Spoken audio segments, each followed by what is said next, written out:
Let me show you a few different ways of downloading the document from Google Docs. The default one is to head to File on the left here, and you will see there's a dedicated download button here. Then they will present us different formats. So if you want to just download the document for reading, printing, or for sending to somebody else, they cannot edit, they cannot type in anything new, PDF will do just fine.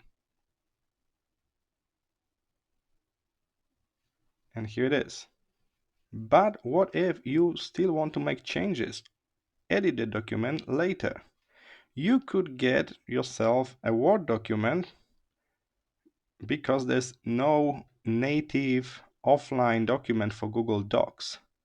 So that's your best alternative if you really need to download a digital file. All right, but what else can we do? We can also create a copy. So maybe somebody shared this document to you and now you want to save it so you can make changes to it. You don't need to download this to your computer. What you need to do is to click File, Make a Copy. And this will be your private copy.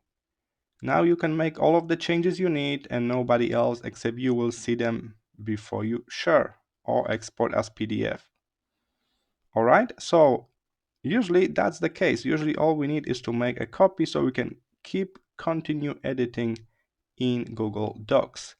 In addition, if you're afraid that going to lose the internet access, as you know, everything is saved in the cloud, we can turn on the offline use mode for this document.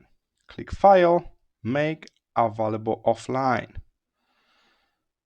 This way, when you are on the plane, you can still edit the document, you can work with it, and then in the moment you connect to the internet, you will update that document in your drive. All right, so a quick recap: File, Download. You can get PDF if you don't want to edit the document, or you can get Microsoft Word or Open document format. This is editable.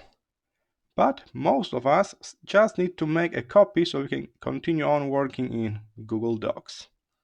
I hope this was helpful. See you in the next one.